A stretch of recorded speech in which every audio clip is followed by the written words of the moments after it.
a lone figure walks on water. Around the time of Jesus' ministry, near the Sea of Galilee, the disciples face a night storm. Watch how fear and faith collide in a moment few expect. Jesus teaches and heals along the lakeshore. His life draws crowds and angered authorities.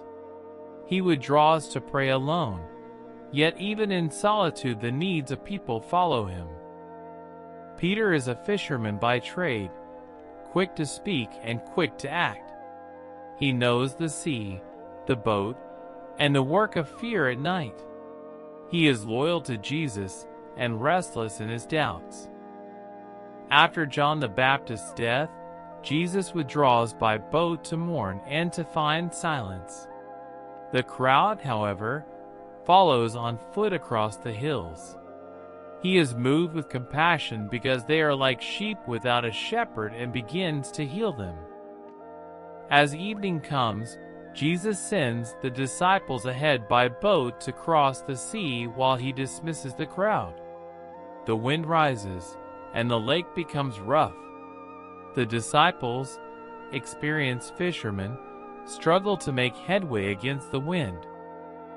In that very moment, Jesus climbs the mountain to pray alone. He seeks communion with the Father, while the wind lashes the lake and the boat fights the waves. Prayer is his refuge before the coming hour of testing.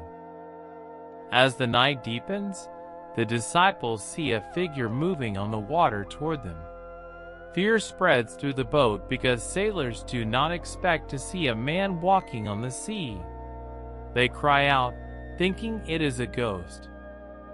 When the disciples cry out, Jesus immediately speaks, "Take courage. It is I. Do not be afraid." His voice crosses the wind. The inexplicable becomes a person. Fear is met by his calm command. Immediately Peter answers him, "Lord, if it is you, tell me to come to you on the water." Jesus says, "Come." Peter steps out of the boat. His faith acts. His feet meet the surface as if the sea becomes firm beneath him. As Peter walks, the wind continues to howl, but his eyes stay fixed on Jesus. Each step is an act of faith that rises above natural law. For a time, the impossible seems possible because trust meets presence. But when Peter notices the wind and the waves, doubt creeps in. He sees danger, not only Jesus. Fear overtakes faith, and Peter begins to sink. The sea reveals that faith can be fragile when attention shifts from the one who calls. In that very instant, Jesus reaches out his hand and catches Peter. He does not scold immediately. Instead, he steadies him. The gesture shows that divine presence rescues even when human faith falters, turning a near tragedy into a teaching moment.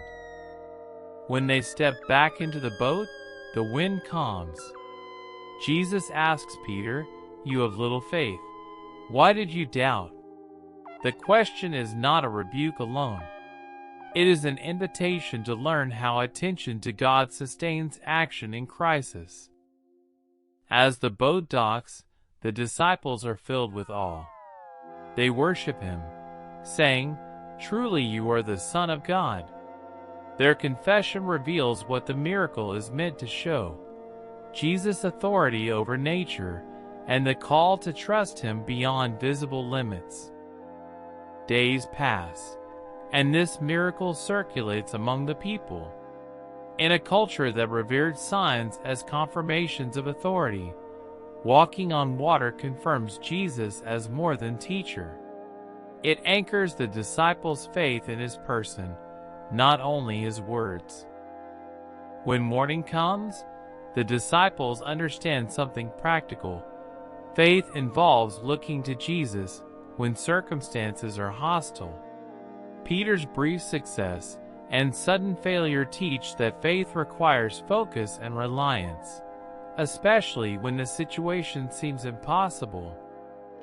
What no one in the boat fully realizes at that hour is that this sign points ahead to greater claims. Jesus' authority over creation foreshadows his final victory over death. For Matthew, the miracle strengthens the Gospel's portrait of who Jesus is. As the dawn breaks, the men in the boat are transformed. Their fear becomes reverent wonder. They carry with them not just a memory of a miracle, but a new framework for trusting in Jesus' presence amid turmoil. Days later, they return to work, but the lesson remains. Faith is not an abstract idea. It is practiced in storms. Peter's steps on water demonstrate that faith will call us out, and doubt will call us under unless we keep our eyes fixed on the one who calls. The passage teaches that faith looks to Jesus in the middle of the storm and is sustained by his presence, not by the absence of danger. Peter's walk and fall show how attention shapes outcome. If this story moved you, like the video, subscribe to the channel, and tap the bell so you do not miss the next one.